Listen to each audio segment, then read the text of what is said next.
I want parents to think about framing their kids' emotional development as a long game. Like, this is not something we're gonna lock down by their 10th birthday or their 12th birthday or their 16th birthday. And thinking about our own journey as adults, like, I'm still growing emotionally. I'm still learning new things emotionally. I share that to say to any parent listening, let's take some pressure off ourselves to believe that we have to have accomplished or completed something by our kid's 18th birthday, which I think there's a lot about the world that would communicate that. And then it's like we get a pass or fail grade if we've either hit or haven't hit that.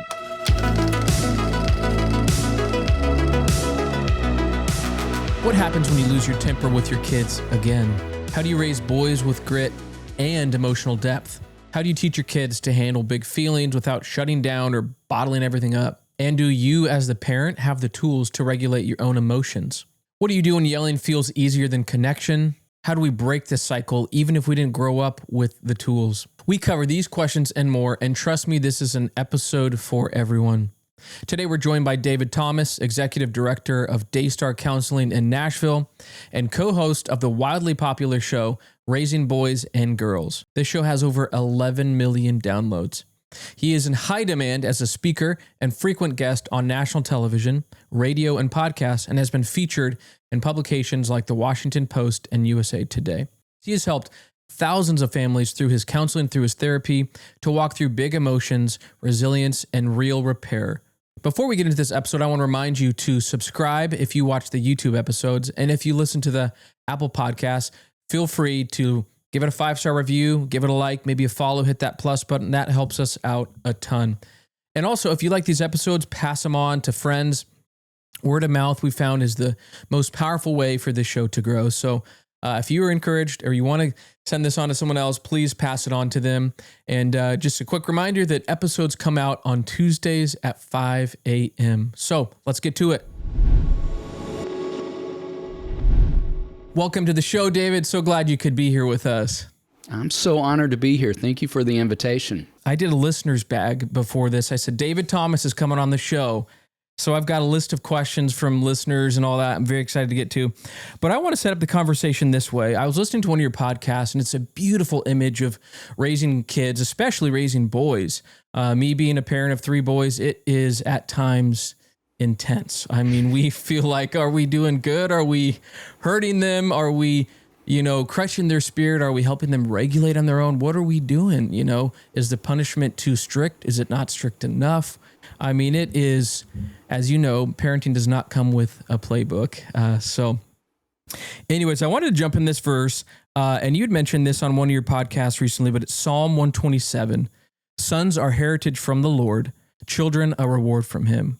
Like arrows in the hand of a warrior are the sons of one's youth. And I just love this picture. You painted this imagery that says these children that we love and adore are like arrows in our hands. And if they are released wisely, they have the power to do really good things in this world. And if they are released recklessly, they have the power to do harm and destruction. And we can get into some of the scary stats as well, but with boys, they lead so many stats of really scary things going on, like self-harm or addiction to drugs and internet porn and self-harm and all of that. So I wanted to at least start the conversation that way, and just thank you for that image. You helped me go, man, it's a sobering reminder, but also responsibility we have as parents. Yeah, it's an incredible privilege. And I love thinking about it within that word you use of just opportunity, because I think to everything you've been saying, and I so agree, I think parenting can feel overwhelming. It's this job that we all care so much about as people, that we want to do well. And in the overwhelming, I think we can feel debilitated at times. And I love the wisdom of that scripture of going back to the opportunity to release these arrows into the world and all the opportunity for good. I am in a unique season in my own parenting. I have 3 kids, and you and I were just talking a few minutes ago before we hit record that 2 of my 3 kids got married in the past year. And so I have inherited a daughter-in-law and a son-in-law, and just watching my kids go out into the world and find their people and find their work, like, it is beautiful. I love this season of parenting, and it feels like that releasing of arrows, a unique season of that releasing of arrows. And I will be in one of the cities where my kids live and intersect with people they know or they work with, and to hear stories about them that brings me to tears, to think about what they're doing in the places that God has planted them. So I love thinking about that on the front side of parenting for parents who are listening with really young children, and playing the long game of imagining that being part of the end game. Yeah, I love that. And I know so many parents, so a lot of young families listen to this podcast, and probably in a very similar season as me right now. And so I think that's amazing to think of that long game. You know, at times we can be so, for me personally, can be so short-sighted. It's like, you don't think of them as releasing them into the world. You don't think of them as, you know, how can we build them? How can we help them emotionally? How can we help them regulate? And I'd love to get into that as well. And before we do, can you share a little bit about yourself with the audience? I'd love to. So I would say the thing I love to lead with in talking just about who I am is that I'm a really proud son and husband and father. And my wife and I just celebrated 30 years of marriage, and she and I's relationship gives fresh meaning to that age-old phrase of someone who's outkicked their coverage. Like I had the wisdom on the front side of this journey to have married someone extraordinary who runs circles around me. And I say to my kids all the time, your mom is the greatest gift I have given you. And so I'm really thankful for my wife. We have 3 amazing kids, and I am expanding that number again to 5 with my son-in-law and daughter-in-law. And in addition to those being my most important people, I'm so grateful that I work alongside an incredible team of therapists. I'm the executive director of a nonprofit in Nashville called Daystar Counseling Ministries, and have been a part of this amazing organization for a lot of decades. And we're unique in that we serve just the pediatric population. So our entire focus is kids, adolescents, and families. And we do the work a little different in that, those of you who are watching, I'm in my office right now. You can tell our offices look a lot like living rooms, and we're actually in a house rather than an office complex, which was a very intentional decision for us, because if anyone listening has ever taken a kid or adolescent you love to counseling, if you ever gone yourself, you know that first appointment can be somewhat overwhelming. So we're trying to do as much as we can to make the space feel really comfortable for kids and families when they come here. We have 6 therapy dogs on staff who are hands down the kids' favorite therapists. We all that's great. Laugh. My human colleagues and I just say, you know, it is a great and humbling experience to come to work every day and to be outpaced by a dog. Like you, yeah. I'm no one's most sought after therapist in this building. It's a gift. And so I have long said, always believed that if you get to go to work every day and work with kids and dogs, you have a really great job. And so I love my day job. And then out of that, I've had the great privilege of just writing some books and traveling to different places and talking with parents and educators, folks who care about kids. And then also had a rich opportunity to start a podcast with my dear friend and colleague, Sissy Goff. And so just different ways that we're hoping beyond the walls of this house just to offer some help and hope to parents. So writing and podcasting and speaking have just been a way to take what I've learned from a lot of years of just sitting with kids and families out into some different places. And thankful it led me to be sharing a conversation with you today. What a blessing it is, just the resources that you guys are putting out for parents. I know for me, I mean, it can feel so overwhelming. You know, there's a million different ways to do this, a million different ways to do that. You're doing this right, you're doing that wrong. You know, you feel like you're doing something right, then you realize, oh, there's another study or someone else says you're doing it absolutely wrong. But the stuff you put out is absolute gold. And for anyone listening, I'm very excited about this conversation. I've been looking forward to it. So I did mention earlier, I put out a mailbag for our listeners to ask you questions. So let's go through these. It'll be fun to just see where this goes. So first question here is from Callie. Thank you for the question, Callie. So how can we nurture emotional intelligence in our kids in an age of distraction and anxiety? Callie, it's a great question. That's a big question. We could talk at length around that.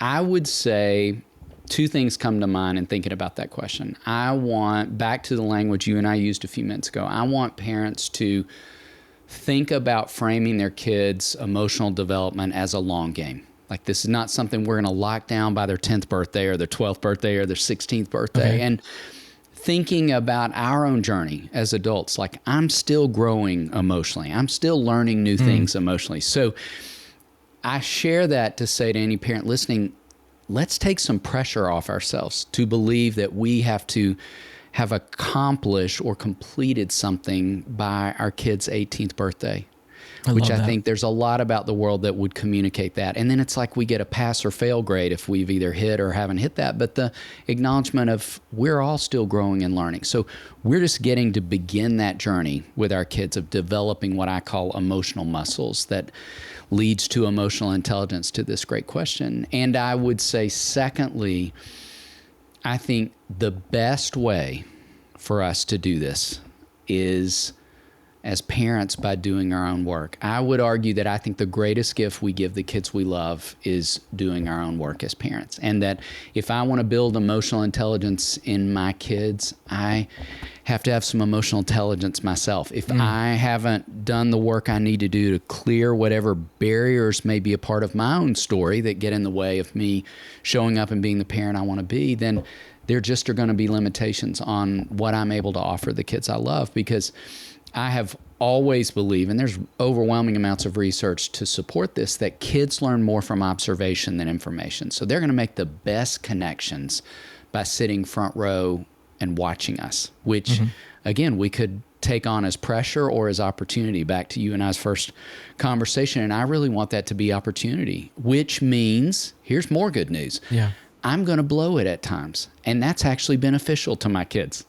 How's that for a different take on losing it? Because if I don't, then there's not opportunity for me to model in front of my kids what it looks like to ask for forgiveness, what it looks like to try again, what it looks like to learn something new and try to implement that. So there's incredible opportunity. And there are a lot of parents listening, I know with certainty, that didn't grow up in homes where their parents owned their stuff or worked on their stuff or apologized when they made mistakes. And we get opportunity to do things different. If that was not the roadmap you were handed, you can travel a new territory and offer something new in terms of modeling. Again, going back to that, knowing that kids are going to make the best connections by sitting front row and observing those things on us. I love that. Are you seeing a rise in anxiety with all the smartphones and tablets and everything that they have access to?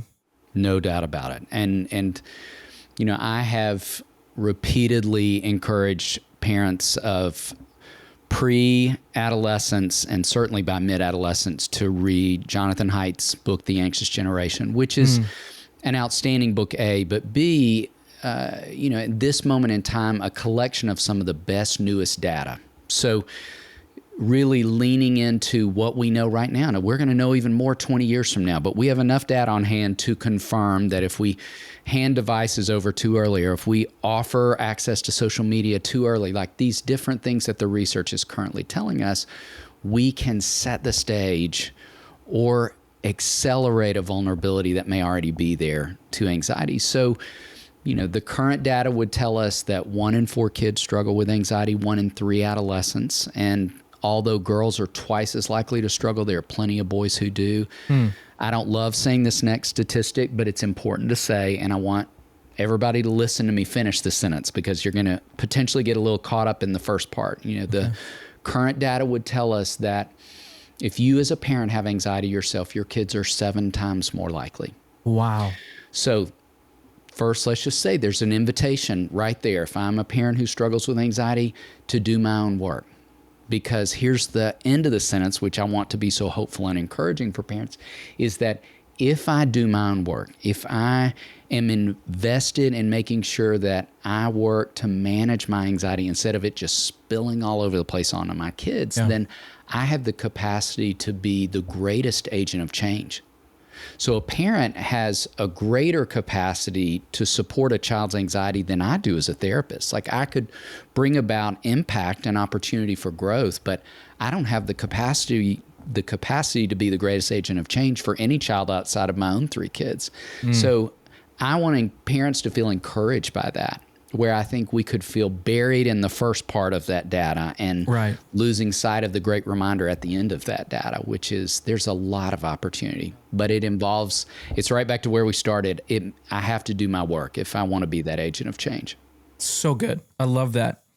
Okay, so let's see, more questions. I've got a lot of them here. We'll go through some of them. We won't hit all of them, but Sarah Tarver says, how can we break the yelling cycle?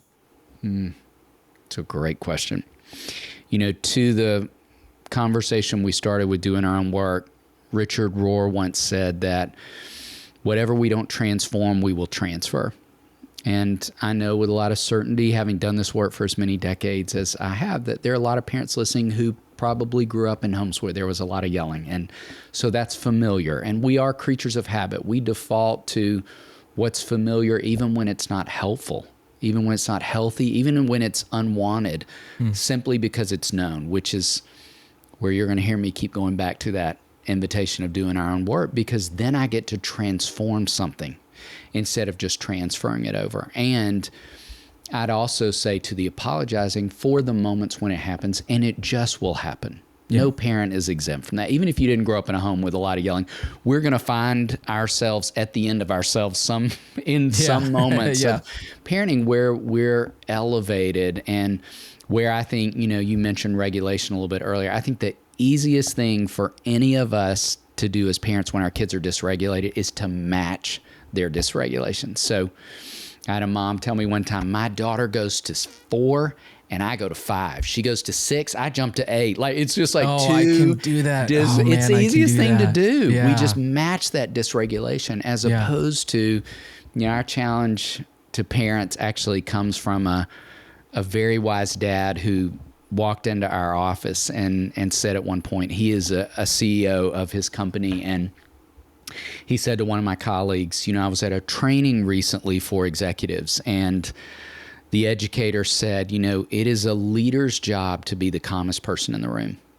And he said, I was so struck by hearing that, because everything about that applies to parenting. Like, it's a parent's job to be the calmest person in the room. So in those moments where I'm tempted to go to 6, when my kids go to 5, what would it look like to get quieter in those moments? I have a parent I'm working with right now, and when they can feel themselves getting louder, they actually sit on the floor. And there's something about just even lowering their presence in the room, their physicality, that invites them to lower their tone and their volume. Isn't that fascinating? Yeah. And I love the wisdom of this dad understanding himself well enough to know that he's just like, it's easier for me to yell when I'm towering over. It's harder for me to do that when I'm sitting lower. And I thought, what a great strategy in an attempt to regulate yourself in moments where you can feel the yelling happening. So to the great parent who asked that question, that might be something to test drive in those moments of what would it look like to posture yourself differently? And then what would it look like, back to the modeling, for me to model the practice with my kids that I'm wanting them to embody for themselves? I love that. And so part of what I do from time to time, David, is we take teams over to Israel. We have a business that will send pastors or, folks, if they want to go tour the land, and we can help set them up and all that. But my brother and I, we've hiked through the land. We've taken teams there ourselves. And when everything goes, when the whole plan that we've built, months and months and months before we get out to Israel or wherever we're traveling, it just falls apart. As a leader, we always feel like, my brother and I, we've always been trained. We're trying to stay a step or two ahead of everyone else and can forecast a potential problem in a couple of days.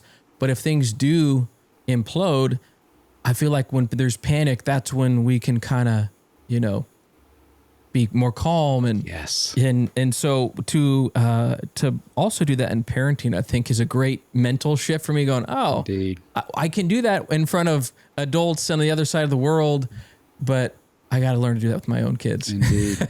Which can sometimes be the hardest place to do it. Yeah, absolutely. It's so easy to match that emotion. And then, as you write about, playing that game of tug of war with them, right? Yeah. And they love that. And I know my boys, once you get in that game, they love it. And once you get out of it, they really don't like it. They want to keep going. So that's so good. Yeah. Anyways, all right, next question here. So Let's see. Sawyer. What's up, Sawyer? Shout out to Sawyer. He's a good friend of ours. He said, you mentioned a quote, to the degree kids can predict you, they'll dismiss you. How do you balance that your kids need for stability and consistency? So how can we, change that? So good. Well, I would first say that quote comes from two of my colleagues and dear friends wrote an amazing book called The Back Door to Your Teen's Heart. It's written by Sissy Goff and Melissa Trevathan. And it is the first sentence of that book speaking to, I think, the shift that should happen, doesn't always happen, but should happen when we move from parenting children into parenting adolescents. Okay. And I would argue there is much more of a predictability that we bring to parenting kids in the 12 and under space, that we want to think more about the unpredictability in adolescence. So think about the classic example, or I would argue trap, that I think every parent can find themselves in with a teenager. Of, they get in the car at pickup and we're like, how was your day? Fine. What'd you do today? Nothing. Who'd you spend time with? Everyone. These one-word answers that are giving us little to nothing. And that's a predictable response, as opposed to my challenge to a parent of an adolescent who encounters that pattern with regularity, to maybe help an adolescent feel seen by saying, hey, you know what I've noticed riding home? You have given a lot today at school.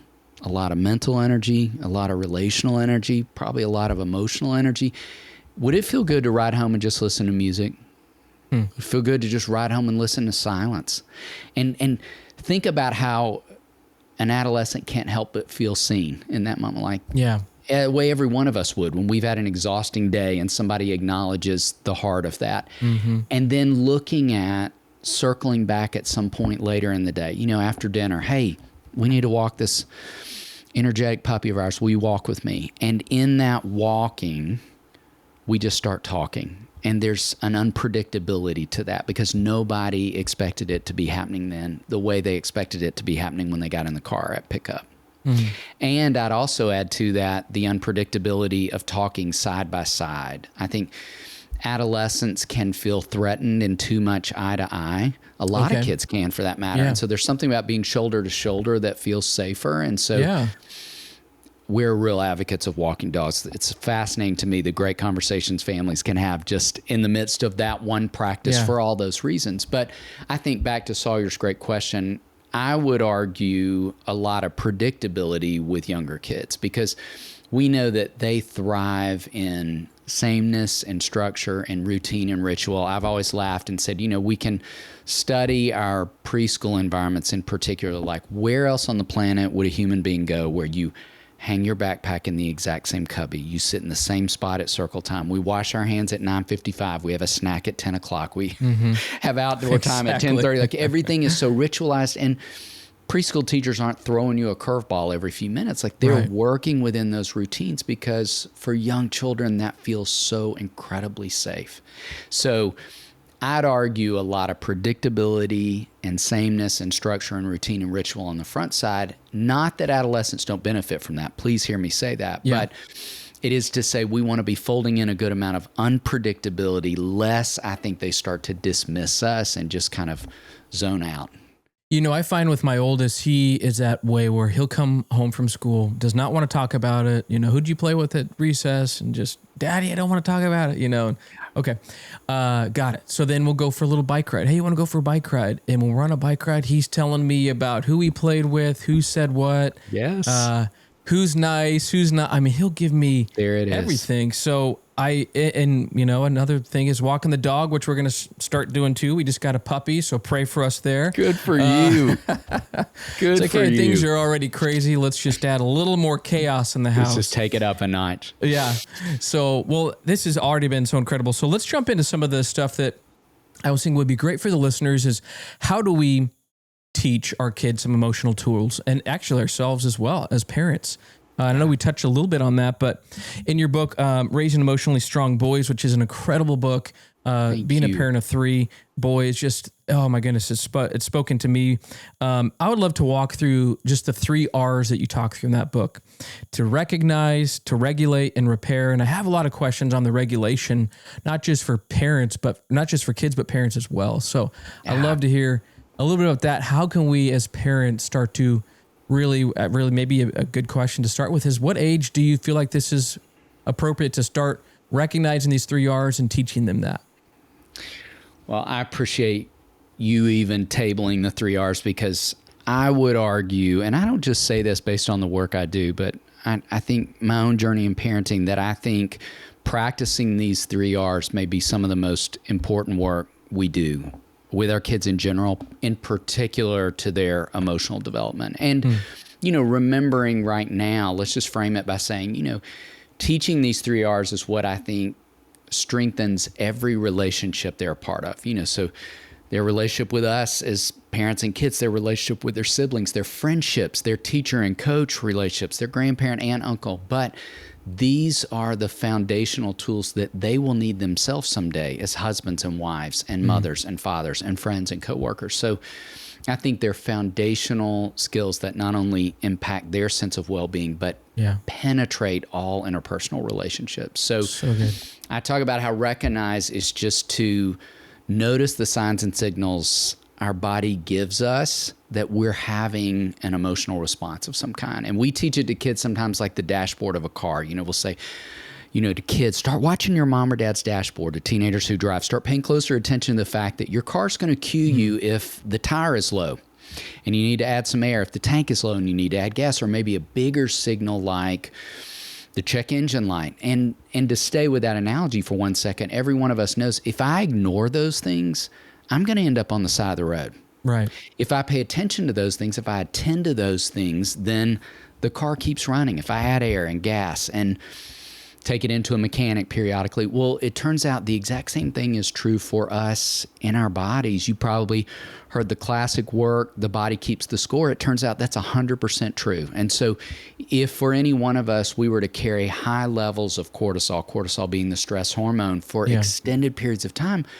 our body's going to begin to signal us. We may get headaches and migraines. We may get digestive issues, gut issues. We may start to develop tension in our backs and necks, but the body keeps the score. So how can I pay attention to those things and attend to myself that, again, impact my own well-being and all my relationships? And then regulate is, when our nervous system goes into a heightened state of arousal. And so with kids, we talk about it like, how do I get from chaos to calm? Or how do I get from stress to settled? And again, that is necessary work for every living, breathing human being.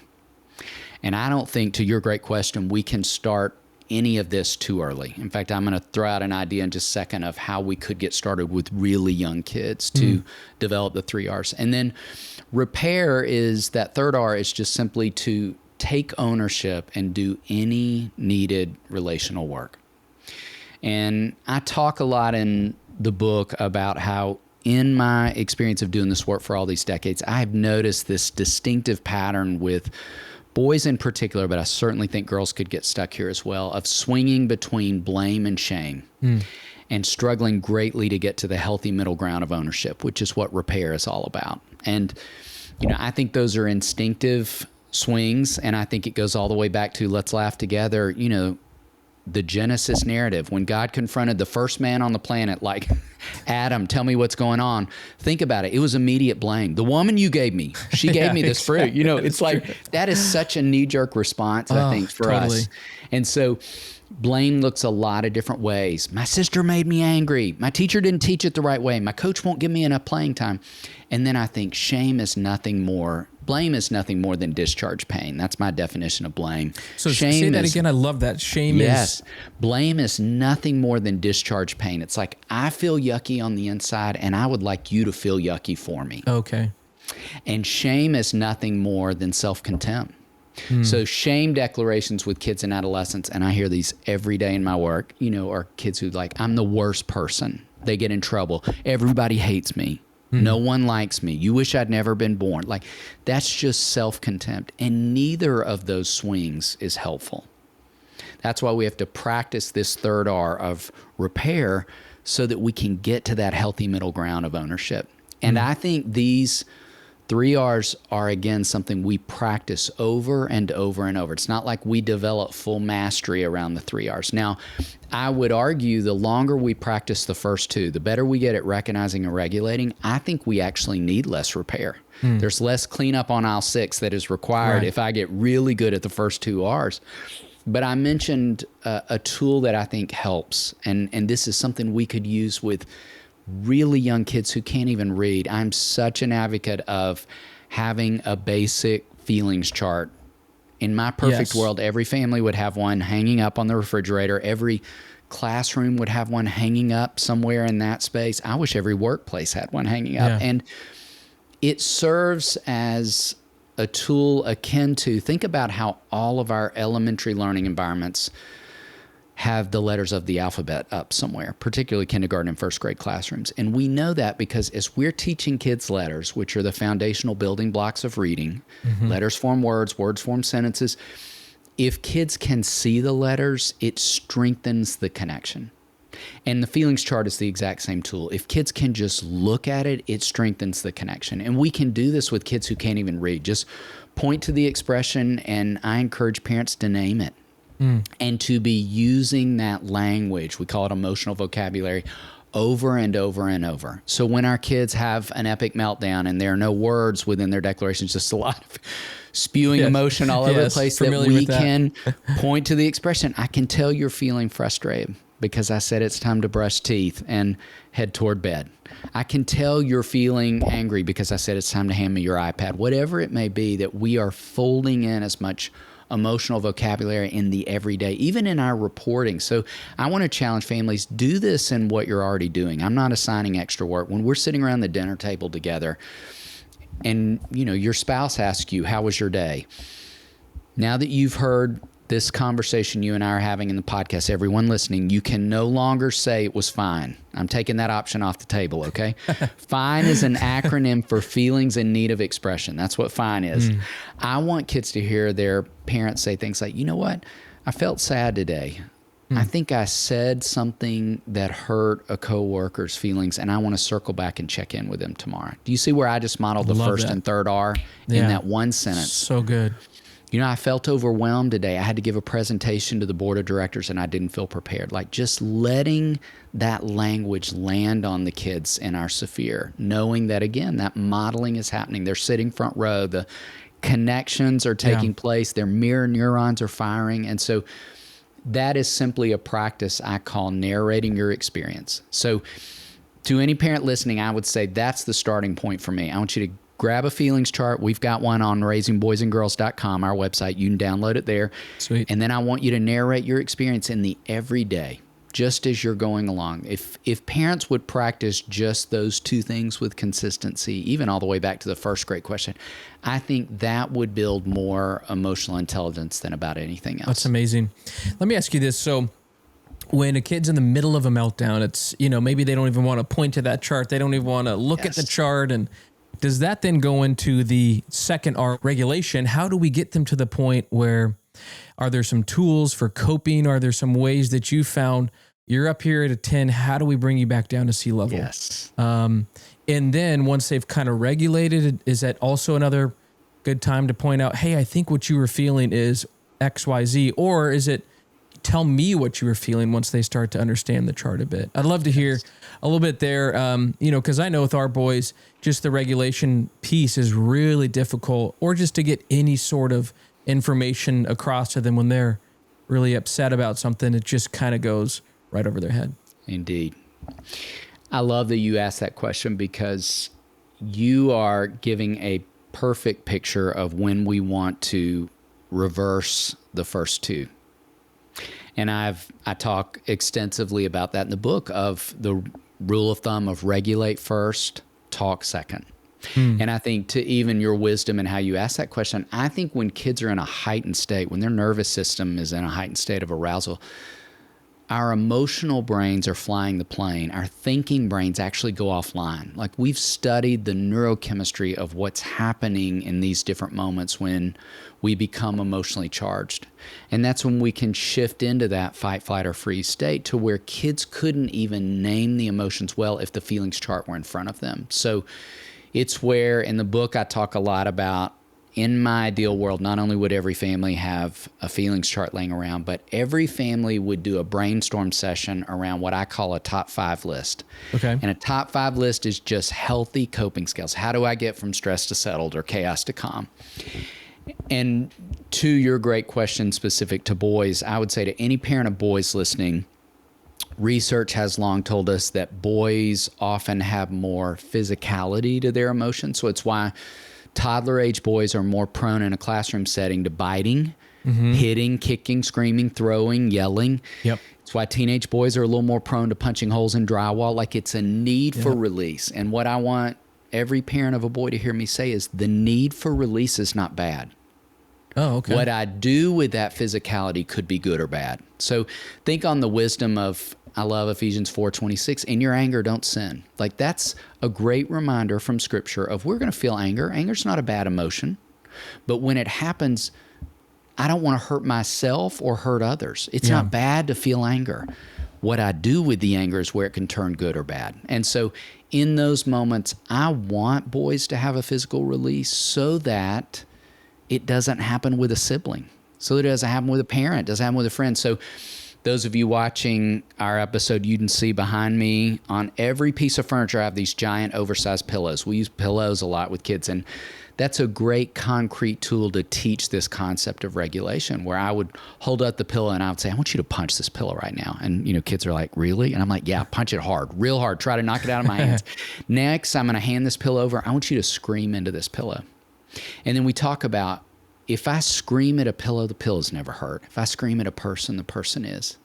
If I punch a pillow, the pillow's not hurt. If I throw the pillow down, the pillow's not hurt. If I throw a sibling down, they are.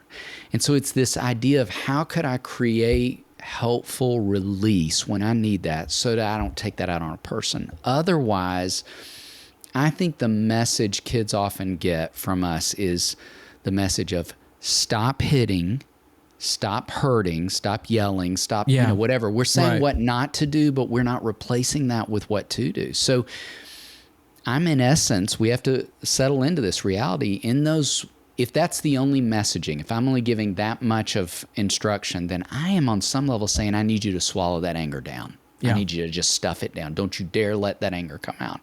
What I'm saying is, no, let's release that anger constructively, or else it will come out destructively. And I have a roadmap. I wrote a workbook for elementary age boys called Strong and Smart, and I have a roadmap for how to create what a lot of classrooms use is called a calm down corner, or it can be called a peace place, or I love the different names that kids come up with. Yeah. And it's identified space where I can take the physicality of the emotion, that I have some objects, some sensory objects, some movement-based objects in this space that allow me that positive release. Now, the other benefit of creating the space is that if over time I don't practice going to an actual place to do the regulating, I'll just consistently do that on a person. So I challenge parents, think about that, person versus place. And what I think happens, because I've seen way too much evidence of this, is boys will often, not always, but often intuitively target their moms. And if they develop patterns around using their moms as their regulation tool, they will often translate that over to a girlfriend in high school and to their wife as adults. And it's just this sense of, I need to be handing over the responsibility of regulation to a person always, because I never learned to do the important work of self-regulation. Now, in the beginning, we are going to do a lot of what we call co-regulation with kids. And I tend to say to parents, see the teaching of regulation kind of like teaching bike riding. Like, in the beginning, we're doing a lot of holding the handlebars and have our hands safely on their back, helping them steady. That's fine. That's good. That's right. That's appropriate. but are we moving toward them riding the bike on their own, the long game, so that when our kids are dysregulated as 19-year-olds in their college dorm feeling stressed over midterm exams that they've procrastinated around, do they have the skills in place themselves when we're nowhere near? Have they been practicing those with consistency all throughout their growth and development? So those skills are instinctive, as opposed to I always needed my mom right beside me to deal with homework frustration.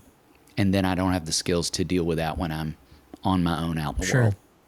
Let me ask you this. How do you know as a parent, maybe your kids are middle school, high school, how do you know that you've been successful, that you've given them the tools to be able to regulate their emotions? How do you know, maybe even when they're a little bit younger, how do you know that you're on the right path? I think it's a natural question every parent is asking. Two thoughts come to mind as you say that. One, I would say most of us grew up with an age-old saying that is practice makes perfect. And I want to encourage any parent like myself who grew up with that to throw that out. I hate that statement. I don't think it's the least bit true. There are plenty of things in life that I have practiced good and hard at that not only did I not get perfect at it, I didn't even get all that great at it. And so let's replace that with practice makes progress.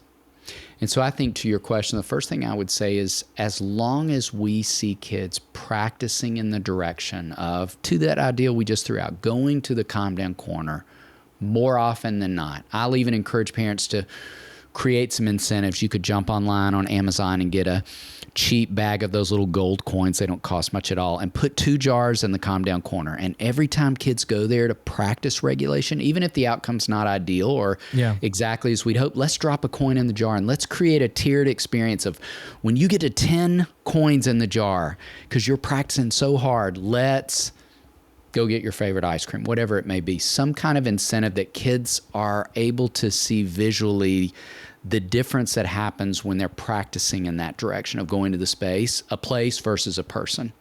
So that's the first thing I would say. Secondly, I would say watch for 2 things when it comes to regulation when we're developing the skill set.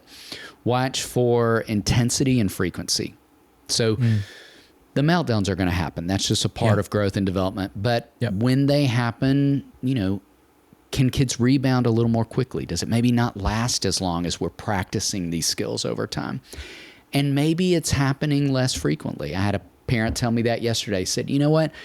When I look back, at the time it felt like we were having about 3 meltdowns a day, 7 days a week. And you know what? It's not happening that often. In fact, I can look back on just this week and we had 2 really good days. Then we had a hard morning yesterday and then we rebounded well. So tracking intensity and frequency, I think, allows us to see the evidence of practice making progress, not perfection, but just progress along the way. So those could be 2 helpful benchmarks to use in thinking about gauging progress. You'd mentioned something about boys really taking it out on their mom. And I'd love to, just talk about this whole anchoring to mom piece here. And I'm sure that could probably happen to dads as well. But how do we recognize this? What do we do? I can definitely see my oldest definitely falls in this a bit more, and it's been a struggle. But if you want to explain a little bit about anchoring, what that means, and how can we, look out for this in our own parenting? Well, the first thing I want to say to any mom listening is a part of why I want to talk about that concept is that it's that common. I've seen overwhelming evidence of that in 3 decades of doing this work. And I think it's so important for moms to hear me not just say that, but to say it is often this equation when it's happening that boys go out in the world and knock it out of the park. Yeah. They're kind of kids who you get great feedback about at parent-teacher conferences. Coaches rave about how teachable they are, how respectful they are. Sunday school teachers, other adults out in the world can't compliment them enough. And moms are left thinking, what are all the other adults in his life doing so well that I seem to be doing wrong? And what I want a mom to hear me say is that's normal. And it doesn't mean you're doing anything wrong. It simply means you are likely the safest place on earth for him. And therefore, he feels the freedom, because you're the safest place on earth, to give the most of who he is, which includes the best and the worst.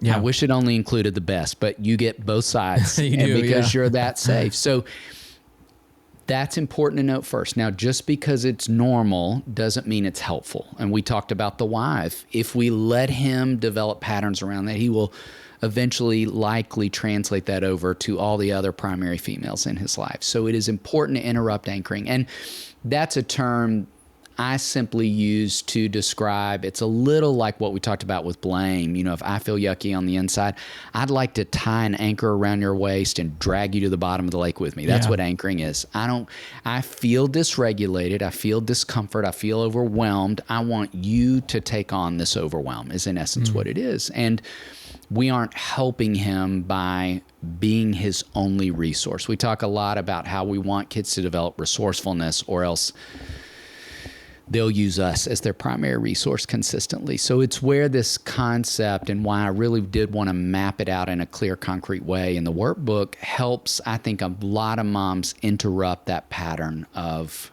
anchoring. Now, I want to say one more thing that is important to note, but I think can be a little bit hard to hear for parents listening, and that is, in my experience, my colleagues and I talk a lot about this, how we have seen this consistently. The brighter the kid, the harder it is to develop this skill set. I think the higher the IQ, sometimes the more challenging it is to develop EQ, because those kids simply want to default to really strong cognitive muscles. So let me give you an example. In my experience, bright kids are often, not always, but often highly skilled in negotiation and manipulation. They've got these really amazing minds, and so they know how to work us in different moments. And I think bright boys are the most vulnerable to anchoring, because they know how to hook their moms often back in with desperate declarations or dysregulated declarations. Sure. And I think one of the most common bright boys will say is, "You don't love me." Or here's the most common one I hear repeated by parents, moms in particular, will say, "He says to me all the time, 'You're not listening to me.'" And in my experience, I think moms are Olympic gold medalists at listening. I think most moms are highly skilled at listening. And I want you to reinterpret "you're not listening" often as "you're not agreeing with my terms." You're not letting me do what I want to do. Demands. Yes, but I think the thought for a mom, that's where they hook them. Bright kids, you know, it's this, oh gosh, I do want to listen. I do want you to feel heard. I do want you to feel seen. And that's why I think it's important to dissect that statement, because it could be that you're just simply not agreeing to his terms. It's not that you're not listening. You're listening well. You just simply are not agreeing to what he's wanting in that moment. You may be setting healthy boundaries. You may be requiring him to develop these skills that are challenging when he just simply wants to default to manipulation or negotiation. And that's why I wanted to lay out that blueprint in Strong and Smart, because I wanted moms to feel like they had a concrete plan in place for what does it look like to interrupt anchoring, interrupt this emotional tug of war, and to be moving him toward develop these foundational emotional skills that, again, greatly impact all of his relationships. Yeah, that's so good. So does this kind of lead into more of the mom is the punching bag versus the sounding board? Does if mom's a punching bag now, what do dads do to intervene? How do we kind of break that cycle, if you will, from going from punching bag to being more of a sounding board? Does that naturally with age, do they grow out of that a bit, or what do you find in your practice that is helpful for parents to do? I wish I could say they do grow out of that with age, but I actually have to argue in the opposite direction. I think the longer we let him go in that direction, the more skilled he becomes in using moms as a verbal punching bag and not just a sounding board. And I love that you asked the question the way you did, because I do think there is an invitation for dads to be engaged in that process. And I want to even say as a caveat for any parent listening who may be a divorced parent who's saying, "I don't have a dad in the household who is invested in that way." I have seen this happen well with divorced parents who live in two different households. So I think it's very possible, but requires some work to get to a place of healthy co-parenting so that dads can stand in support. Now, I've seen plenty of evidence of parents who live in the same house where dads don't stand in support of their wives well. So whether you're in the same house, whether you're in a different house, I do think there's a responsibility we carry to interrupt that. And I think often I find where moms could become the easiest target for that negotiation manipulation, I think it can look a lot of different ways, but I think in the midst of it, it's always great to develop a visual or a verbal cue with our spouses so that they cue us when they love for us to step in that place of support, as opposed to us sweeping in. And I think in some way communicating to boys, your mom can't handle this on her own, so I better be in the mix. I'm guilty and of that for sure. Absolutely. It's an easy thing to do. And I've done it mistakenly just because I'm so not okay with the way my kids were talking to my wife. And I wanted to demonstrate and communicate that support. But I think I dismantled some of her authority in my attempts or my urgency to do that without paying attention. So I think that visual or verbal cue is good. That, it's a little bit like a signal that a player might give a coach if I need to come off the court and send somebody else in. I need to catch my breath. And so I think that's a wise thing for parents to do collectively, so that we can model a great partnership and aligned efforts for the kids that we love. And then I think it is figuring out how we can always be standing in support, not just in our actions, but with our words. And I think there are ways that bright boys can even try to convince us as dads to quote unquote side with them. And we may be mistakenly stumbling into some agreement around that. I mean, talk about how many, my colleague actually, who works with adolescent girls, talks a lot about this with dads of teenage girls, that it's easy for a dad to find himself saying, you know what, your mom frustrates me in that same way. I get it. That is never helpful for a teenage girl to hear her dad say ever. Like under any circumstance, that's not a beneficial declaration of any kind, that I think is that dismantling. So I love that you asked that question, because I think it does speak to a responsibility that we carry. And I think there's even a way we can think about executing that around healthy consequences with kids when we're not even present. The nature of my work, as I communicated on the front side, is I travel and speak a lot. And I can remember times when my kids were in the middle school years and not an easiest moment in development. And my wife was having to do a lot of solo parenting when I was out of town. And I remember coming home and she was just exasperated. They had been pushing hard with a lot of requests and demands and some disrespect. And I remember sitting all three of them down and saying, hey guys, here's the deal. Mom and I are on the same team, even if we're in different states. And let me remind you again that I always come back. And when I come back in town and I get this kind of report of this is how it went down, Mom's going to leave on Saturday and get a break. And the four of us are going to do a lot of work around the house. It's just this sense of you've been taking a lot from Mom while I was away, and we'll spend your Saturday giving back in some way. And she's going to take the day off. At that point, that sense of whether I'm in the same state or not, whether I'm in the same house or not in this moment, if I'm at work, that I can stand in support even upon the return, that I think's a great way for us to model unity. And we just talk a lot about, the last thing I'd say to that great question is we talk a lot about how unity creates security for kids. And I think that's so important. And please, every parent listening, hear me say, we are going to disagree. That's the reality of being married people. It's the reality of being parents who were parented differently, who see the world differently, who, back to the transform and transfer, had different things transferred over differently. And the idea is not that we're on the exact same page reading the same sentence every day, but we do want to be in the same chapter. And so we want to think about, what does it look like for us to, I think it's okay to model healthy conflict in front of kids that's always moving toward resolution. That's helpful for kids to see. But if it's conflict where we get really stuck, I think that can trigger some insecurity for kids. It can increase vulnerability to anxiety, because kids can start to feel a sense of responsibility that my parents are arguing and they can't find their way to resolution, and maybe I need to be the peacemaker, or maybe I need to diminish my needs in this moment. So that unity that offers security, I think is an invitation for us back to the verbal or visual cue of maybe we're going to have a verbal cue of when we cannot come to that place of agreement, that we have a cue that reminds us to just put a pin in that and table that and then circle back to that at a later point. But we don't want to keep going in front of the kids because we may not be modeling something helpful in that moment. How destructive is that? Like in your practice, do you see, I just know with my parents growing up, you would see and they were, praise the Lord, not much yelling at all in our house. They didn't argue. They're still like, they don't argue. They're tremendous, amazing people. But if there was a little tiff or a little disagreement or something as a kid, it seemed like a chasm, it seemed much bigger. Looking back now is maybe just a little disagreement over something minor, but how destructive is that in kids if there's not resolution or if there's not peace? It's interesting. I think kids who are wired uniquely observe and absorb that differently. And by that, I mean this.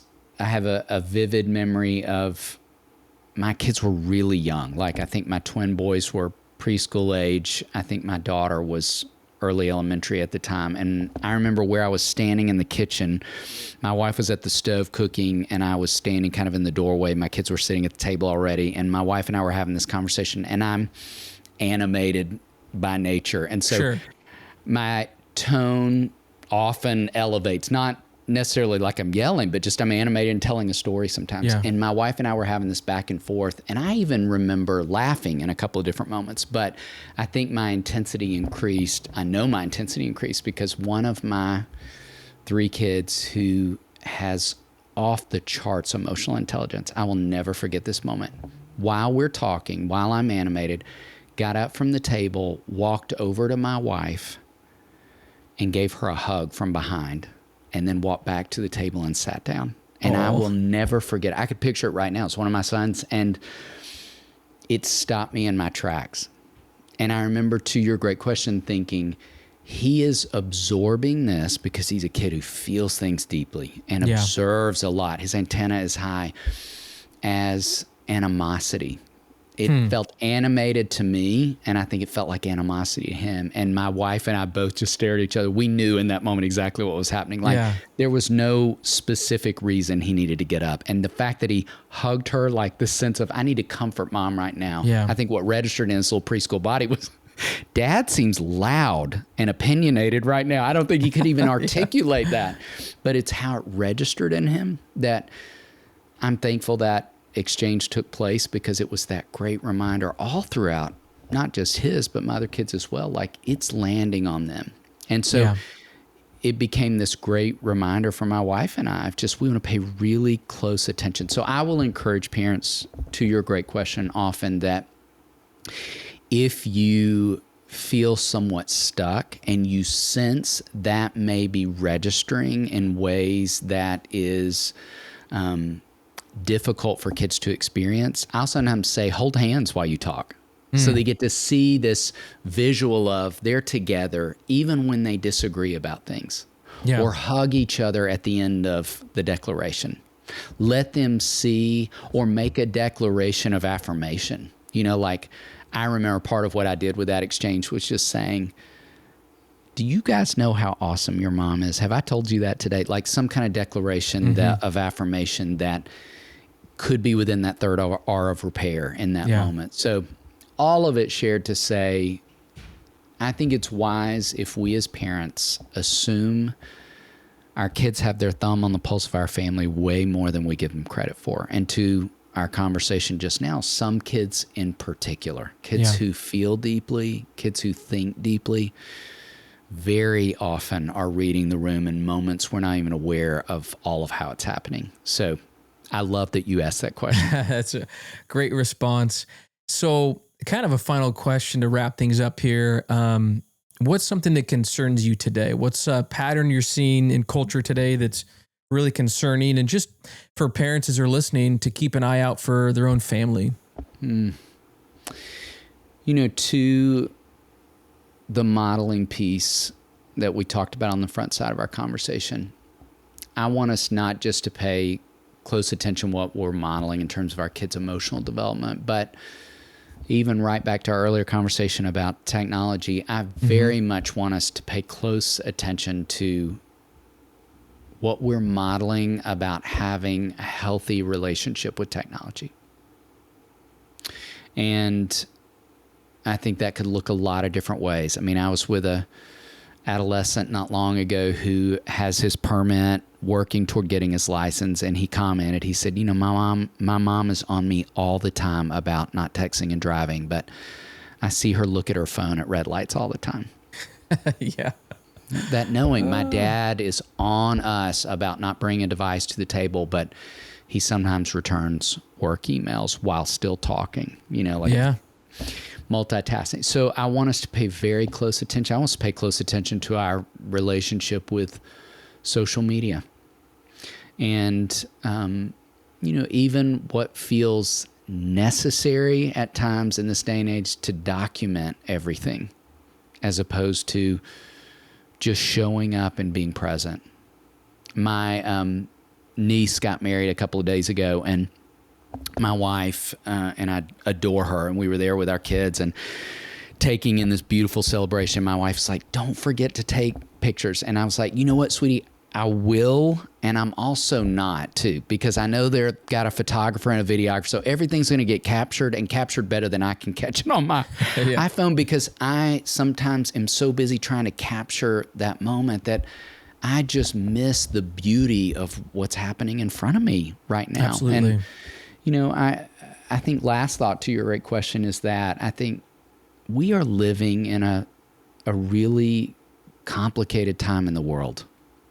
And I am listening to and engaging less news than ever before. I want to get just enough to be informed, and I can't handle much more of it, and particularly the tone of how a lot of it's communicated. And making sure that I'm anchoring myself more than any other time in history. I should have always been about this, but now more than ever in a complicated time in our world, to what is true and beautiful and good. Yeah. And how I want us to even report that to our kids. So, you know, we went at breakfast the next morning, you know, I just said, my kid's like, what was your favorite moment of the wedding yesterday? Like, let's just sit in the center of what was true and beautiful and good that we got to witness yesterday. And had I been so busy with my phone out, capturing it, you know, I would have missed a lot of what was true and beautiful and good. I wouldn't have seen all of my brother-in-law's face when he walked his daughter down the aisle. And I wouldn't have seen all of her husband's face when he was walking toward her. You know, like all those things that I would have missed because I was so committed to if I got at the right angle and is the light okay and all those things. I want to really challenge parents. Let's pay very close attention to our own relationship. We can get very focused, wisely, understandably so, on our kids' relationship with technology and policing that or setting healthy boundaries around that. But let's make sure we're doing the same with ours. I love that. Yeah. Wow. Tremendous response. I have so many more questions, and I was looking for this conversation. We'll have to do some maybe another time or something like that. I'd love it. I want to thank you for coming on. And where can we point people to find your stuff? And, you know, you talked about Sissy Goff stuff as well. Where can we point folks? We house everything at raisingboysandgirls.com. So if you land there, you will find our podcast. You will find all of our books. You will find links to our social media. I mentioned social media. We try to just use it for pushing out information and giving parents helpful things and even just cheering them on. I think it's never been a harder time in the world. I think it's never been a harder time to be a parent. And so we want so badly to be a voice that's really championing parents, and everything is housed in that space. The feelings chart that I mentioned, you can find there. So I'd go there, and then I don't want to miss a chance just to thank you for having me on. You're so kind to say what you just said. I've loved our conversation. I'm so grateful for the work you're doing in the world, and just happy I got to be a part of that today. Thanks for having me. Thank you so much, David. I appreciate it. And listeners, thank you for tuning into this episode of No Longer Nomads. We'll see you next Tuesday. As a reminder, episodes launch on Tuesday at 5 a.m. And if you want to watch, you can watch on YouTube or Spotify. And if you want to listen, you can find them on Apple or anywhere you get your podcast. So thanks for tuning in, and we'll see you next week.